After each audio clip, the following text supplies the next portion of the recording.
Welcome back to MSNBC on a Sunday afternoon, and we turn now to the problem of illiteracy. As graduation nears for so many high school seniors, some are questioning their readiness for higher education.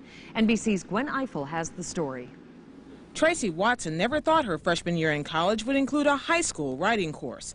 But like 1/3 of the members of her freshman class at the University of Memphis, she graduated from high school without many of the basic skills she needed for college. Do you feel like high school didn't prepare you as it should have? I don't feel like high school didn't prepare me. I feel like I should have studied more than I did. And Tracy was an honor roll student.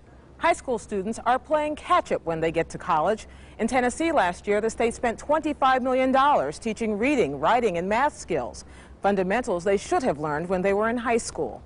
The U.S. Department of Education estimates that nearly half of all college students, about 6 million of them, take at least one remedial course during college. Providing those classes, in effect reteaching students what they should have learned, costs state-run schools, colleges, and junior colleges a total of $1 billion a year. A $1 billion bill for taxpayers. What's wrong? Educators cite 3 major reasons. High school graduation standards have dropped, students are less motivated, and colleges have altered, some say lowered, their academic standards to accommodate them. It's only been 12 years since I graduated high school, but I can see a lack of motivation today. My failure rates are much higher than I would like to see them. It's supposed to be a good thing to increase the number of students who get to attend college, but broadening the pool of students in the name of diversity or opportunity may have had an unintended result. Rather than increasing our standards and expectations for all students and lifting all people up, we were sort of lowering our expectations in order to incorporate more people, and that was a wrong-headed response. Some critics, including legislators in Texas, California, and Tennessee, say taxpayers are paying too much. We've got a kind of no-fault, no responsibility, buck-passing education system in which we're paying for things twice, and nobody's willing to stand up and take responsibility for quality control. Or perhaps an education system that must come to grips with the notion that sending everyone to college costs more than just money. Gwen Eiffel, NBC News, Memphis.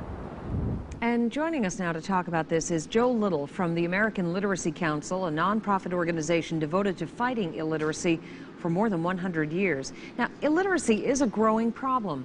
About 27 million Americans, or 1 out of 5 adults, are functionally illiterate with reading skills below the 8th grade level. And an additional 40 million adults have reading levels below the 12th grade level. Hi, Joe. Thanks a lot for being with us. Bridget. First of all, from what I was reading, illiteracy is not just a matter of not being able to read. How do you define it?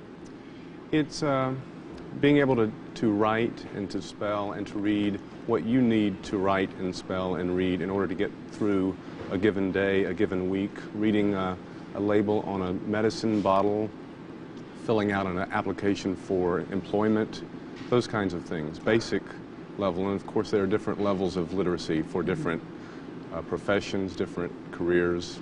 But basically what you need to be able to get along in your daily life. That's right. Now, you know, the numbers that we just gave our viewers are really, they seem quite high. Why are they? Oh, there's a variety of reasons. We have, oh goodness, as good as MSNBC is, there probably is too much TV watching in the United States. Oh, the list goes on and on. Drug abuse, the family breakdown.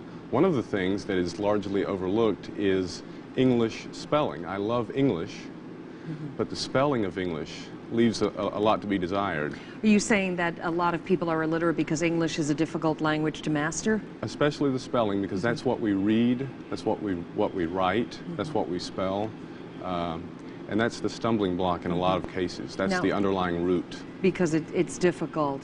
I know you talk to people for whom English is not the first language, they'll tell you that, but I mean, you would think that this is stuff that kids have been learning since they were, what, 4, 5, 6 years old. You brought in a prop here, and now tell us how you use this. Is this a teaching aid, or? It can be. It can be. It just shows a little bit of the illogic and the irregularity of English spelling, what we're all up against, and how it's kind of a little tiny miracle that any of us become literate.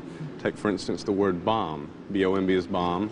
Well, then T-O-M-B, is that Tom? No, that's tomb. Well, then C-O-M-B Is that comb or comb? No, that's comb, C-O-M-B, comb. C-O-M-B, comb, well then H-O-M-B, home. No, that's H-O, you see, with an M, with an E, home. H-O-M-E, home. Well then S-O-M-E, some. No, that's some, S-O-M-E, some. Well then, one couple more. N-O-M-E, numb. No, that's N-U with an M with a B. The whole thing, you can see it coming down Fifth Avenue, is D-U-M-B, dumb. And that's what we have to overcome, whether we're native speakers of English, whether we're ESL, English as a second language learners. Either way, that's that's the underlying root of all of It might literacy. be difficult, but it's not really an excuse. No, not at all. Not at all. There are, again, people grow up in homes where there aren't a lot of books. There isn't a lot of reading. You don't see much of the printed word. So they get to kindergarten and first grade and so forth, and it's a new phenomenon. And you see that, for instance, Barbara Bush says, read to your child. And that's a great idea. So we would push that in a big way.